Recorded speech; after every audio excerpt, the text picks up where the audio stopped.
falar para você.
Toda pessoa, quando ela ama, e aquele amor ele sofre uma decepção, Eliana, é o que a gente chama de amor machucado.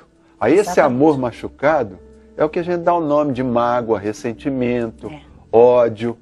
Você está entendendo? Que o nome correto é ódio. Mas na realidade é para designar o amor que está ferido. Então quer dizer, o ódio é nada mais, nada menos que um amor que está machucado. E esse amor, quando a gente fala amor, não quer dizer só amor de um homem para uma mulher, de pai para filho, não. É a admiração, a confiança que você tem, às vezes, num sócio, não é? E, de repente, aquela pessoa te machuca, magoa, trai a sua confiança. Isso também gera um ódio na pessoa, não é, Fernando? Eliana. Não é só uma raiva, que às vezes as pessoas confundem. Porque, na realidade, Eliana, todo amor, ele surge de uma admiração. Tá certo? Então, quer dizer, quando você admira uma pessoa, existe duas vias que a pessoa pode seguir. Uma vai ao amor e a outra pode ir para a inveja. Tá certo, Eliana? Então, essa questão do amor e o ódio é como Freud dizia num livro que ele escreveu, A Pulsão e Seus Destinos, em que ele mostrava que amor e ódio são ambivalentes. Quer dizer o que isso? Isso quer dizer assim, eles são direcionados ao mesmo objeto, ao mesmo tempo. Ama e odeia.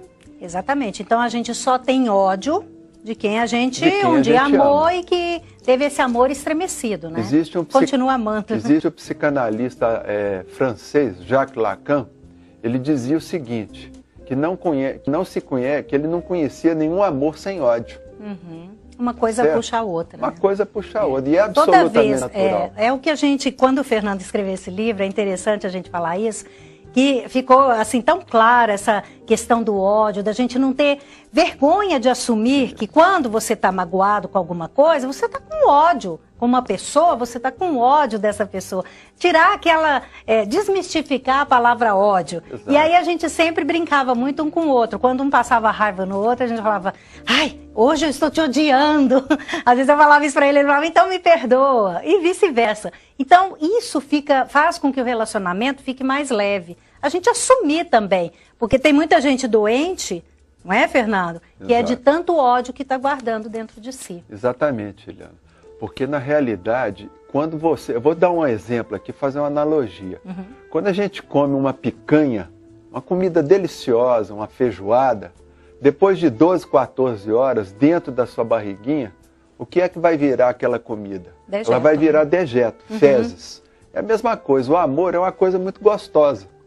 Mas, às vezes, por uma decepção que a pessoa tem em relação àquele objeto do seu amor, aquilo ali vira o quê? Vai acabar virando um dejeto, tá certo? E como todo dejeto, Eliana, se não for eliminado, que acontece? Vai intoxicar. E no caso, por exemplo, do amor, vai intoxicar a nossa alma, a nossa emoção. Tá certo? Porque no caso do corpo físico, por exemplo, quando você retém as fezes, os dejetos, se ficar uma semana, passar de uma semana, você vai intoxicar o seu corpo. Mas para isso existe uma solução, que é a lavagem intestinal. Você lavou, está pronto. Agora, no caso do amor, a gente tem que aprender a eliminar aquele sentimento de ódio. E a primeira coisa é o autoconhecimento. É você aceitar, olha, realmente eu estou com muito ódio de fulano de tal, então agora eu preciso perdoar. Porque é assim que a gente trabalha, essa eliminação dessas toxinas, desse sentimento tão pesado. Né? E para a gente eliminar, Eliana, a gente tem que entender o seguinte, é necessário utilizar o perdão. Mas não o perdão como se fosse uma emoção, não. O perdão você tem que utilizar ele como uma ferramenta, como uma atitude que você tem para poder eliminar aquele sentimento residual do amor. Aquela coisa que não é tão boa, tá? Que está te intoxicando. Então o perdão ele serve para isso. Porque é interessante, quando a gente está sentindo ódio de uma pessoa, a gente simplesmente pensa nessa pessoa o dia inteiro. Pensa mais nessa pessoa do que na gente mesmo e do que nas pessoas que a gente realmente ama e que não nos machucaram ainda. Infelizmente, quando a gente tem mágoa de uma pessoa, tem um ressentimento, tem um ódio, aquela pessoa, ela fica na sua frente, Eliana. Você tem aquela visão daquela pessoa 24 horas por dia. Qualquer coisinha você está lembrando. Qualquer coisa você lembra. Exatamente. Entendeu? Então, o que é o processo do perdão? É simplesmente a pessoa entender que ela tem que pegar aquele objeto do seu ódio, da sua mágoa, do seu ressentimento e jogar ele na desimportância da sua vida. Tá certo? Isso. Quer dizer, é você tirar a pessoa que ela está com aquela importância em sua vida e jogá-la para uma posição... E seguir em frente. Vamos dizer assim, de coadjuvante da sua vida. Exatamente. Fernando, mas agora a gente vai falar desse tipo de pessoa que guarda tanto ódio e não quer perdoar, quer continuar com ódio, que é o que você chama de ódio dependente. Está viciado em odiar. Como que é o perfil do ódio dependente? A pessoa, Eliana, que é ódio dependente, é aquela pessoa que vive retendo. É uma pessoa cheia de ressentimento, é uma pessoa que vive falando mal da vida alheia, é uma pessoa que procura sempre intrigar as pessoas uma com a outra, é uma pessoa cheia de inveja, tem inveja das pessoas que vivem bem. E briga com todo mundo da família, põe defeito, cobra demais. Cobra demais, é uma pessoa rebelde, tá certo? Tá sempre, e é engraçado porque a pessoa que é ódio dependente, que a gente chama, viciada nesse ódio, a gente sente a energia da pessoa, não é, Fernando? É uma energia muito baixa, pesada, viu, Eliana? É pesada. Você chega perto da pessoa, você sente como se estivesse chegando perto de um, vamos dizer assim, é como se você estivesse entrando numa sala, uma sauna. Tá certo? Você sente aquele choque térmico, tá certo? Você sente uma coisa ruim. E aí você sai de perto dela.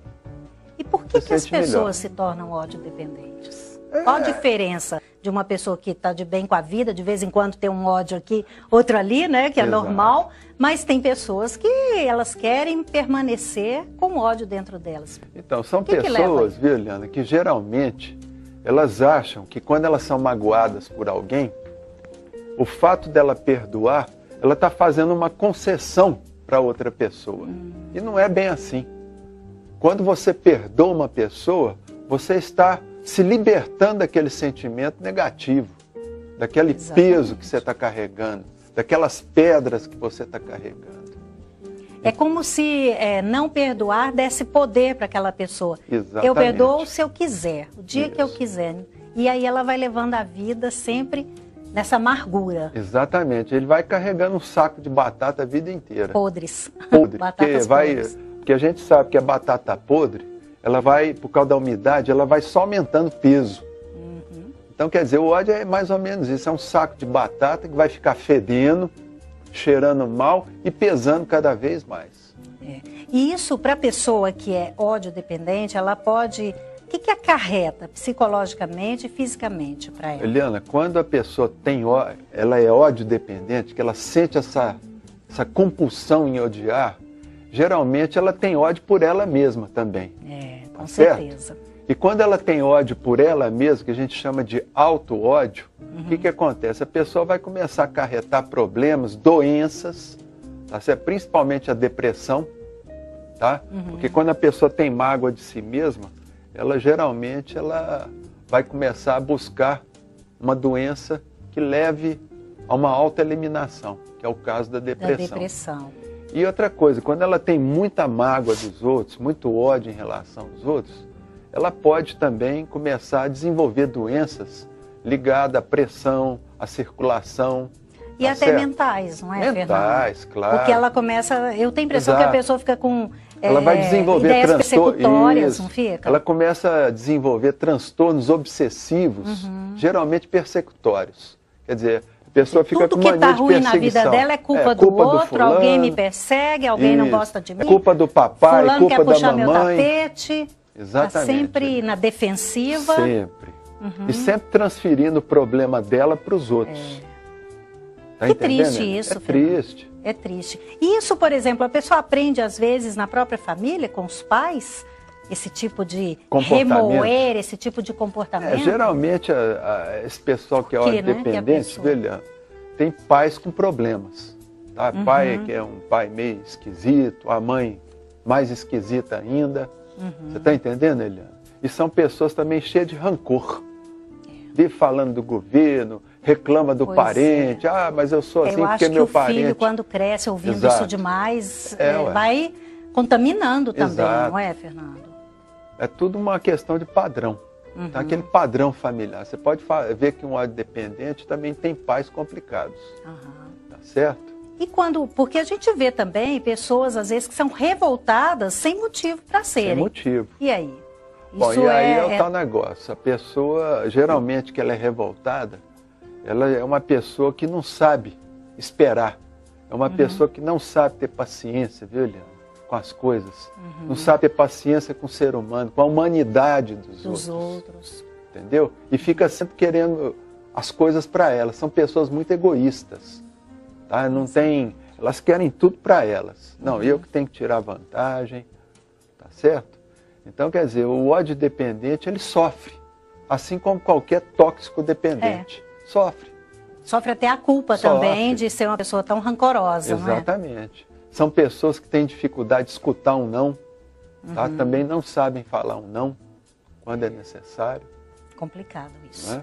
Bom, nós vamos para um rápido intervalo e daqui a pouquinho a gente continua esse tema forte, pesado, mas necessário para abrir os seus olhos. Se você anda meio pesado por dentro, está na hora de perdoar. Fique ligado.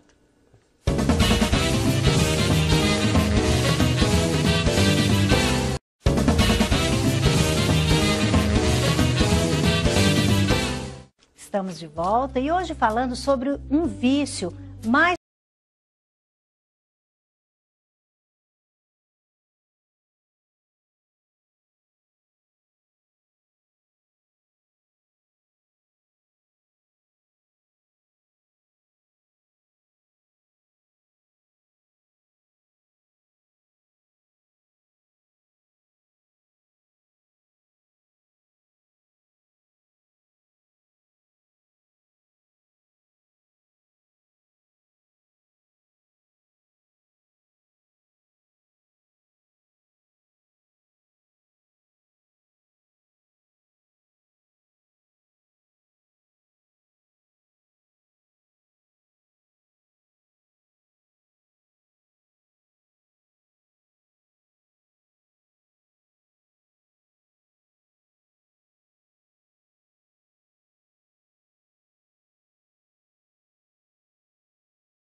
elas têm a mania de dissociar o amor do ódio.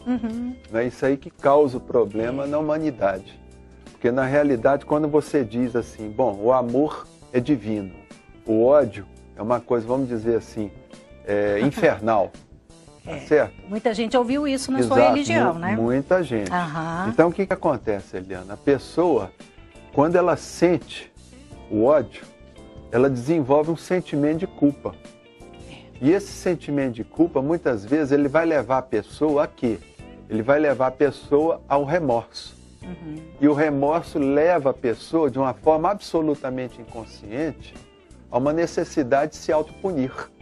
E essa autopunição, ela vai levar o quê, pessoa? Vai levar a fazer doenças, vai levar a fazer acidentes, vai levar a pessoa a se relacionar de maneira inadequada, a problemas financeiros. Procurando sofrimento. Sempre procurando se punir de alguma coisa.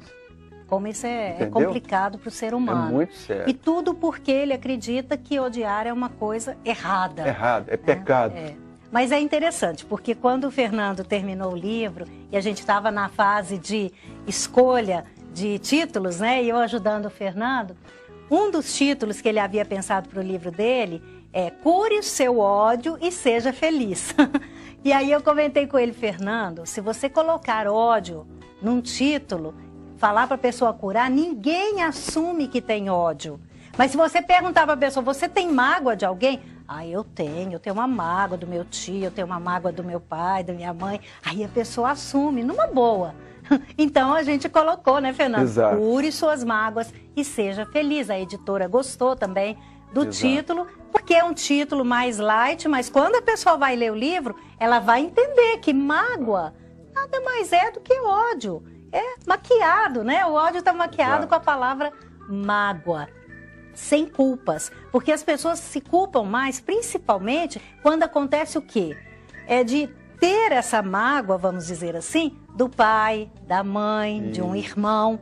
E é absolutamente normal, não é, Fernando? Dentro da família, eu tenho um tio, amigo telespectador, que ele fala que família é uma quadrilha organizada em nome do amor. Ou seja, ali se juntam pessoas tão diferentes, não é? Com caráteres diferentes, com personalidades diferentes e que estão ali para aprender a se amar. Mas nesse meio do amor surge o ódio. Exato. E é complicado. Quando vem essa culpa de ter... E você tem tratado muitos casos, né, Fernando? Que a pessoa, quando ela sente que... então é isso, eu tenho ódio da minha mãe porque ela me tratou mal e é normal, eu não sou um monstro. Um monstro por odiar uma mãe. Não, aliás, nós pais somos os primeiros a causar problemas para os nossos filhos, mesmo querendo acertar. Então, Fernando, o que você fala quando uma pessoa descobre isso? Que o ódio dela, às vezes até o ódio inicial desse ódio dependente é de um pai ou de uma mãe, né? E ele foi camuflando e começou a odiar o mundo todo. Exatamente. Como você faz o tratamento? Não, quando a pessoa se conscientiza do ódio, a primeira coisa que eu falo para ela, eu falo, você está de parabéns. Entendeu? Porque você já está com 50% da cura em suas mãos. Então, o que nós temos que aplicar agora? São técnicas. Técnicas para a pessoa aprender a perdoar. E a gente tenta desmistificar o perdão. Porque o grande problema do perdão, Eliana, é porque as pessoas imaginam que para se perdoar eu tenho que esquecer. Mas esquecer no sentido de quê? No sentido de perder a memória. E a gente sabe que perder a memória é uma doença. Tá certo? Que a gente chama de amnésia. Tá? Que é outra coisa. No sentido, por exemplo, que está lá, que a gente lê lá a palavra esquecer, que está no Evangelho, no Novo Testamento, que fala muito. O perdão é o esquecimento das ofensas. Exato. Mas esse esquecimento, ele é de uma palavra, a origem da palavra esquecer é do latim, que é uma palavra que chama excadere, que quer dizer o quê? Deixar de lado. Olha como é que ficou fácil. Você vai deixar de lado aquele objeto da sua mágoa, da sua decepção. E quer isso dizer, mesmo. É igual está lá no seu livro, Seja o Herói de Sua História, que mostra que a pessoa tem que ser protagonista da sua história de vida. Não é isso, Eliana? Exato. Então, o que acontece? Quando eu tenho mágoa, ódio de alguém, aquele objeto do meu ódio, ele passa a ser o protagonista da minha história de vida. Então, o processo do perdão é exatamente você pegar esse protagonista que está errado e jogar ele na posição de figurante. que vai ser protagonista da história dele, né? Da história dele. Não da minha. Quer dizer, ele que vai pentear macaco, como diz o outro. Você está entendendo? E sai, e você assume a posição de protagonista de sua história de vida. Aí sim. Está entendendo? Porque senão, quando a gente tem muita mágoa, principalmente de pai e mãe, aquilo ali vai influenciar no nosso relacionamento afetivo com a nossa esposa ou com o nosso marido. Isso. Por exemplo, quando um rapaz ele tem um problema sério com a mãe é muito complicada, é aquelas famosas jararacas, tá certo? Então, quer dizer, o sujeito casa com a moça, mas ele casa com mágoa da mãe. Geralmente ele vai arrumar uma moça parecida com a mamãe, para se autopunir. Que coisa. Tá entendendo? E no casamento ali, quando ele está entre quatro paredes, Eliana, surge aqui, às vezes a pessoa fala alguma coisa e surge aquilo que a gente chama de imagem fantasmática. Aquela pessoa que você tem ódio aparece diante lá do seu marido. E o seu marido, a figura dele, ela some. E fica só a figura de quem? Da mãe, no caso. Você entendeu? E aí, na hora, a pessoa tem uma perda de libido, que é natural. Aí o negócio já Ou seja, é tudo inconsciente, mas de alguma forma a esposa vai comentar alguma coisa que vai lembrar a mãe dele e aí atrapalha tudo. Por quê que acontece isso? Porque ele não perdoou ainda a mãe dele. Exato. Não é? Então isso fica ligado, porque o ódio, ele deixa as pessoas ligadas, pregadas, coladas. É porque as pessoas acham que o que une as coisas é amor. Tá? Mas a pessoa tem que lembrar, gente, que amor é libertação. Agora, o que prende uma pessoa a outra por grilhões invisíveis, como se fosse corrente, é exatamente o ódio. Você vê, por exemplo, os casais. O sujeito está vivendo há 30 anos com a mulher e eles brigam igual cão e gato. Um tem ódio do outro. Tá certo? Mas aí você fala, vamos separar? Não, separar não. Por que ela não quer separar do marido? Geralmente porque ela está com ódio dele e quer vigiá-lo. Ah, não, eu sei que ele está me traindo, mas eu estando aqui, eu vou ficar vigiando com quem? Eu não vou dar essa alegria para ele. Então, né? Geralmente, quando o casal resolve trabalhar o perdão, Eliana, o que acontece? A separação, o divórcio, ele vai acontecer de forma natural. Por quê? Porque quando você perdoa, você se liberta. Então ali tem a separação, tudo uma boa. Entendeu? Agora, quando você tem ódio, você quer ficar grudado ali com fulano. E é uma coisa inconsciente, porque às vezes a esposa fala assim, não, mas eu não consigo, mesmo sabendo que ele me trai, eu amo tanto esse homem que eu não consigo ficar longe dele. Ou seja, ela coloca esse homem, né, como protagonista da história dela, em primeiro lugar, e isso não é amor, isso é ódio. Isso. Não é? Só que ela confunde. E Eliana, é engraçado que muitas vezes o que alimenta o ódio, gente, é o amor. É aquele amor que está machucado. É aquele amor que virou dejeto. Tá certo? Então aquilo ali vai alimentando o ódio. E é muito triste, porque principalmente mulheres, a gente vê essas mulheres que vão guardando esse ódio, ficam com alto ódio porque não reagiram a tempo, depois passam uns anos e ela está lá do mesmo jeito, não é? Exato, porque uma coisa, viu, Eliana, que gera o alto ódio, quer dizer, a auto-mágoa, a pessoa tem mágoa dela mesma, é exatamente a falta de saber falar não. É aquela pessoa, geralmente isso acontece muito com mulher, a mulher não tem coragem de ficar falar não para o marido. Então, desde o começo do relacionamento, começa aquele relacionamento doente. A mulher sempre evitando falar um não. Né? E aí ela vai engolindo aquele sapo. E ao longo dos anos, aquilo ali vai virando uma mágoa. Porque toda vez, viu, Eliana, que uma pessoa diz sim, querendo falar não, o que acontece?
terapia, por exemplo. Entendeu? Quer dizer, ela usa a doença para poder falar não. Quer dizer, agora é muito melhor a gente exercitar o não. Aprender logo, antes de adoecer, né? Exatamente. Porque esse é um recurso interno nosso, até para nos proteger. Traz uma doença, traz um acidente, quebra uma perna. Ó, não é? Acidente aqui em São Paulo, por exemplo, esses acidentes que estão acontecendo, acidente de moto, que o motoqueiro ele fica inválido. Geralmente você pode olhar esse pessoal que sofre acidente, principalmente motoqueiro, você pode olhar a história dele, ele tem episódios de depressão que não foi tratado. Porque a depressão, muitas vezes, ela leva a pessoa de forma inconsciente a fazer um acidente. Ou às vezes até um atropelamento. Que triste tá? isso. A pessoa quer se machucar para poder chamar a atenção de alguém. Isso é complicado. Fernando, como que a família lida com um ódio dependente?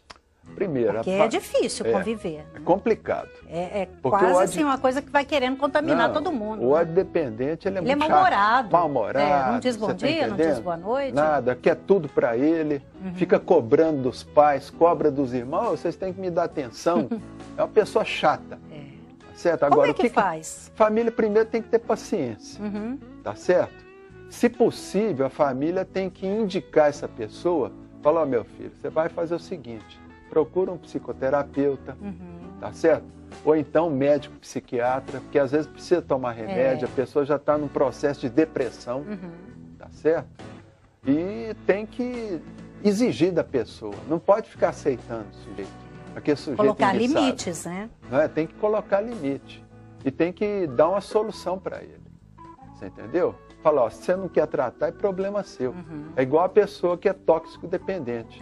Porque não adianta os pais quererem tratar o tóxico dependente. Se ele não quiser. Ah, não, vamos internar o fulano lá. Não adianta. Ele vai sair de lá, vai usar droga. Isso. Então, quer dizer, a pessoa, toda pessoa que tem algum tipo de dependência, ela tem que querer. Ela tem que querer se tratar. Tomar essa decisão. E aí sim os pais, os cuidadores, os amigos, aí sim eles vão apoiar e vão indicar a solução. Ó, é um médico, um psiquiatra ou então um psicoterapeuta. Exatamente. Tá entendendo? Bom, nós vamos para um rápido intervalo e quando a gente voltar, o Fernando vai falar para a gente também como ele faz nos atendimentos dele usando a terapia de florais de Bach, que é muito interessante e também pode ajudar quem está sofrendo com esse problema da ódio-dependência. Voltamos já, fique ligado.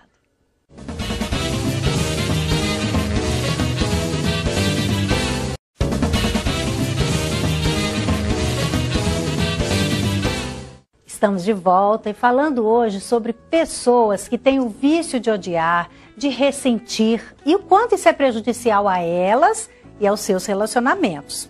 Se você está convivendo com ódio dependentes, essas pessoas cheias de rancor, revolta, mantenha-se firme e guarde em seu coração essa bela mensagem da Madre Teresa de Calcutá.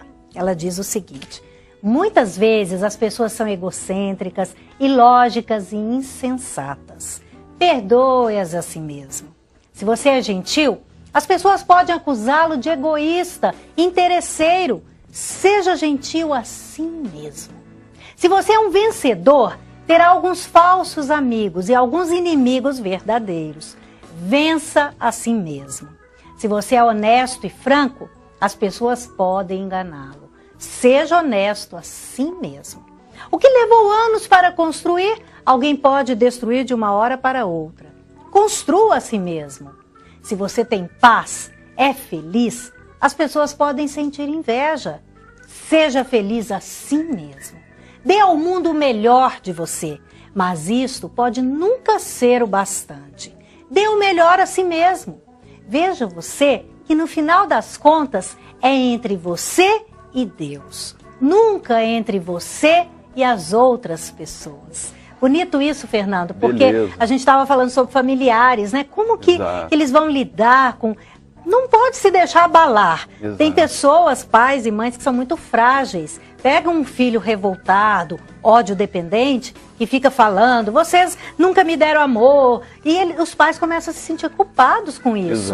Não é? Então lembrar da Madre Teresa, que, como você comentou outro dia, sempre foi uma pessoa muito firme, assertiva. Ela sabia falar sim quando era sim e não quando era não. Doesse a quem doesse. Porque o importante é a gente estar com a nossa consciência tranquila, de que a gente está fazendo o melhor para as pessoas. É só o povo lembrar o seguinte: qual é o maior exemplo de bondade, de perfeição que o ser humano tem? Não é Jesus Cristo? Claro. Mas Jesus Cristo teve um episódio, Eliana, em que ele pegou um chicote e foi expulsar os vendilhões do templo. Exatamente. E chegou lá, ele meteu o pé nas barracas, deu lambada para todo lado. Quer dizer, o Cristo fez isso. Quer dizer, agora eu tenho certeza que ele não se sentiu culpado por causa disso. Que era o que tinha que ser feito. Entendeu? Por exemplo, uma pessoa que descubra que está carregando muito ódio, que esse ódio começou principalmente contra algum familiar, uma mágoa que ficou e virou esse ódio, né? Uma ofensa. É saudável a pessoa, a hora que ela toma consciência, ela procurar esse familiar que a ofendeu e conversar com ele e falar, olha, eu carreguei isso a vida toda, eu preciso... O que você acha? Bom, se esse familiar for uma pessoa legal, é ótimo. É porque às vezes as pessoas nos ofendem sem serem pessoas más. Aliás, Eliana, a maioria das pessoas que ofendem a gente, elas nem sabem que estão te ofendendo. Tá certo? Então, quer dizer, se a pessoa ela se reconhece com esse ódio, que é o primeiro passo para a terapia. Isso. Tá? Toda a psicoterapia, ela tem que partir de uma conscientização. Isso aí o Gustavo Jung, ele sempre falava isso. Há que se conscientizar a pessoa. Então, o que acontece? A pessoa se conscientizou da doença, do ódio, que é a causa daquele problema, ela tem que procurar resolver aquilo. E aí, geralmente, a pessoa, se ela vê que aquele objeto do ódio dela é uma pessoa acessível, no caso de um pai, de uma mãe, aí vai lá e conversa, explica. Isso. Aí a pessoa vai te falar, bom, não foi bem assim que você entendeu. Não era então, isso que eu queria fazer. Não era isso que eu queria dizer, você me perdoe, meu filho. Então a pessoa tem que buscar a solução através do autoconhecimento. Entendeu, Eliana? E a pessoa não pode fugir de se conscientizar do problema. Conscientizou, você já está com quase 70% desse problema resolvido. Claro. Entendeu? E é ter a humildade de buscar apoio. Geralmente, no caso da mágoa, do ódio dependente, é trabalhar o perdão. E eu, por exemplo, no meu livro, eu coloco algumas técnicas para a pessoa trabalhar o perdão. E a gente... Fala uma pra gente então, aqui. Vou falar a terapia do perdão. Dá uma canja aqui no programa. A gente tem que entender o seguinte, Eliana, que inconscientemente o ser humano ele sabe que tudo que é importante na vida tem que ser por escrito. Por exemplo, você já viu alguma certidão de casamento de boca? Não existe.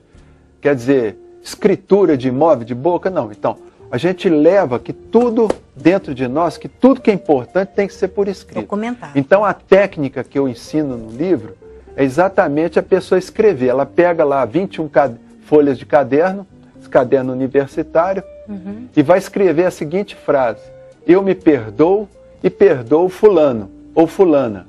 Escreve isso toda a página, uma folha inteira antes de dormir. Tá? Todas as linhas. E aí o que ela faz? Ela vai juntar 21 dias. A hora que terminar os 21 dias, você vai lá e queima aquilo. Imagina que aquela fumaça que está subindo, aquilo ali é aquele ódio, aquela mágoa que ele guardou. Está se desfazendo. E aí, para ficar um negócio mais marcante ainda, eu sugiro a pessoa que pegue as cinzas e leve para o banheiro e jogue no vaso sanitário.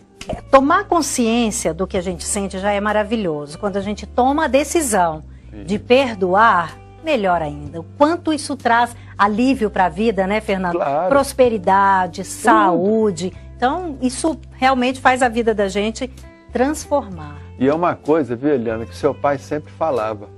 Se as pessoas... Olha, eu não estou falando de religião, viu, gente?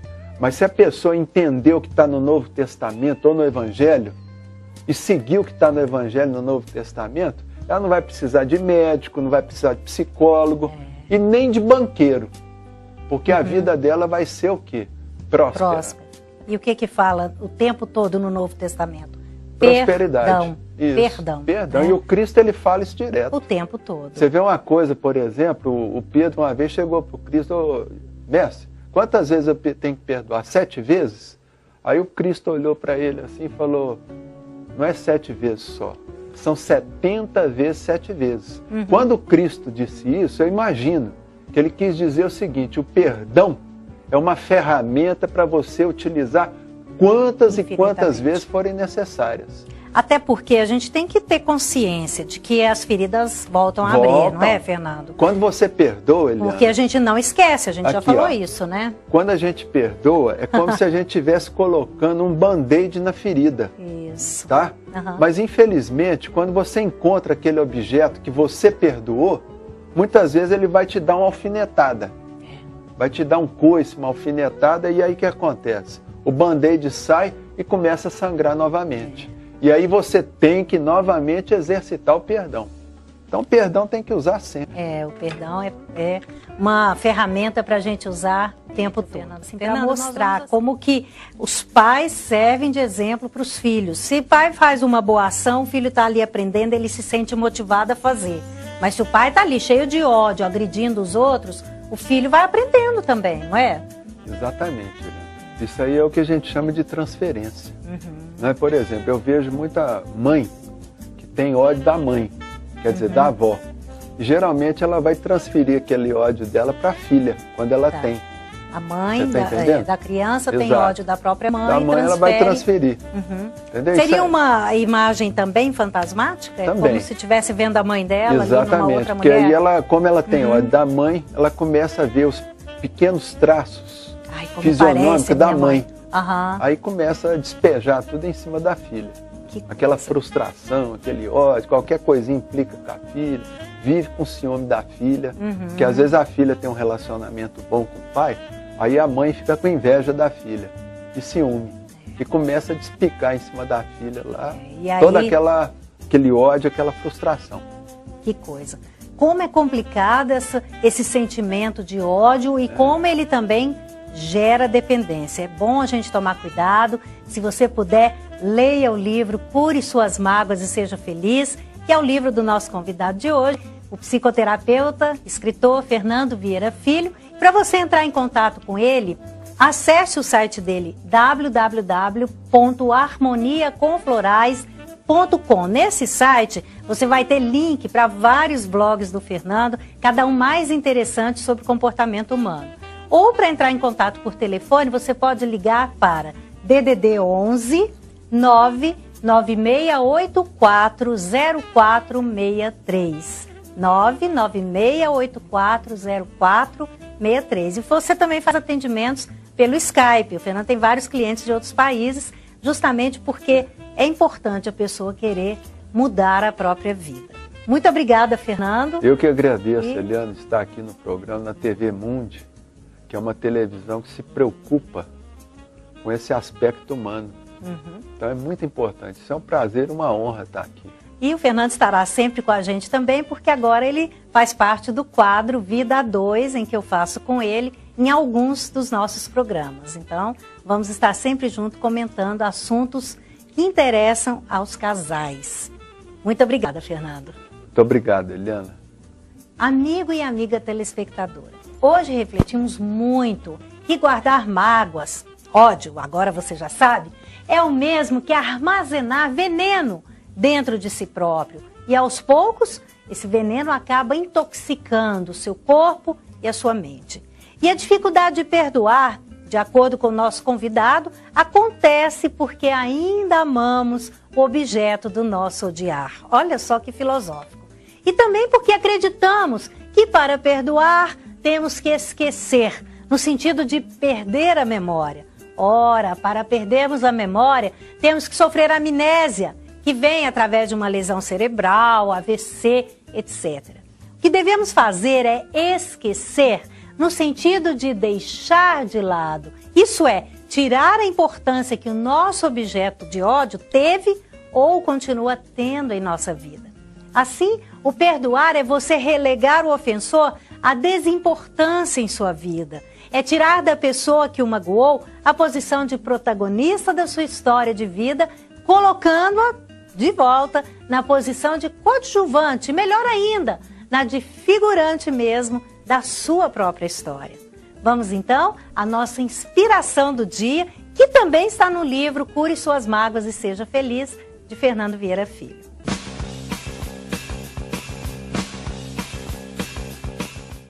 Joseph Murphy, autor irlandês com mais de 30 livros no campo do autoconhecimento, um deles, muito famoso, chamado O Poder do Subconsciente, ele disse o seguinte: salientam os médicos que essas pessoas doentes, que foram magoadas, maltratadas, enganadas ou prejudicadas, estão cheias de ódio e ressentimento contra os que as feriram. Isso provoca feridas inflamadas e supuradas em seus subconscientes. E só há um remédio. Elas têm que eliminar e descartar-se dos seus ferimentos. E o único caminho seguro para isso é o perdão. É isso aí. O nosso tempo acabou.